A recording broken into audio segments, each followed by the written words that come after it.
J'ai l'impression d'avoir vécu ma jeunesse comme quelque chose qui faisait... Enfin, comme l'avenir me faisait peur, en fait.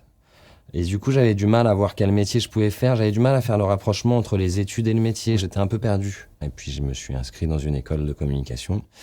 Mais une fois que je me suis confronté à la réalité du monde du travail, et surtout celle de l'entreprise, j'ai tout de suite compris que je voulais pas faire ça. Le déclic a été un jour, en fait, où j'ai déjeuné tout seul. Les bureaux étaient à l'Opéra. Et j'ai déjeuné tout seul dans un fast-food en costard-cravate à côté d'autres chefs exécutifs qui étaient aussi seuls en costard-cravate. Et je me suis regardé de haut et je me suis dit, c'est tout sauf ça, quoi. Tout sauf ça. Ça manquait d'humanité, et c'était pas assez concret. Je comprenais pas trop ce que je faisais finalement. Et dans mes passions, la cuisine en était une passion que m'avait léguée mon père un peu.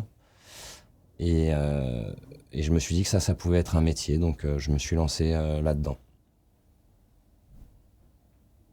J'ai postulé dans l'école Ferrandi, dans laquelle on cuisine dans des cuivres avec des chefs meilleurs ouvriers de France, avec des concours qui se passent à l'intérieur de cette école. Au lieu d'avoir à résoudre des problèmes ou je sais pas, ou d'étudier des textes, on avait sur le plan de travail une volaille de Bresse et le prof arrivait le matin et disait ce matin on va faire une volaille de Bresse au Morille. Moi ça m'a bouleversé. Je me suis dit ok, c'est ça que je veux faire. Si c'est mon travail, c'est de faire ça. Alors c'est ce que je veux faire. Et d'un coup, le temps de travail, c'était plus du temps de travail, c'était du plaisir, vraiment que du plaisir. J'ai travaillé pendant 8 ans, de 9h à 1h du matin, avec juste 1 heure de coupure. J'ai perdu toutes les copines que j'aimais, j'ai loupé tous les anniversaires, j'ai tout loupé, les vacances, tout.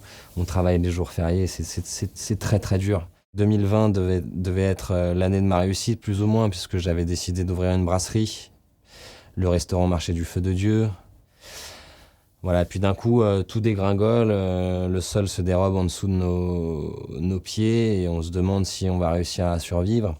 Financièrement, on aura perdu l'équivalent je vais dire, 4 mois de bénéfices, ce qui n'est pas énorme, hein, grâce aux aides de la France, et ça je tiens à le dire quand même aujourd'hui, c'est cocorico, hein, il faut dire qu'on a de la chance. On a été très aidés et très accompagnés, donc ça aurait pu être bien pire. Les gens qui travaillent avec moi, j'essaye surtout de leur donner confiance. Je leur dis souvent qu'il y a 2 types de cuisine, il y a la bonne et la mauvaise. Donc si toi tu trouves que c'est bon, il y a de fortes chances que ce soit bon.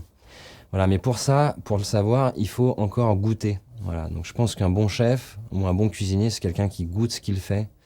Et on juge, on se demande qu'est-ce qui manque, qu'est-ce qu'on pourrait rajouter. Voilà, et après je suis très ouvert, je suis pas du tout... voilà, si mon second me dit je pense qu'il manque du citron, ça manque d'acidité, alors rajoute du citron. Et il va me dire vous goûtez chef, et je dis c'est bon pour toi. Oui, je trouve que c'est bon, il va me répondre. Et là, je vais lui dire, si c'est bon pour toi, c'est bon pour tout le monde, allez, on envoie. Quelque part, ça leur donne confiance et une petite fierté. C'est comme ça que je gère ma cuisine. C'est peut-être pas le meilleur moyen de la gérer, mais c'est comme ça que je le fais. Je m'appelle Frédéric Paul Chartier, je suis restaurateur, chef de cuisine de mon restaurant qui s'appelle La Boîte aux Lettres,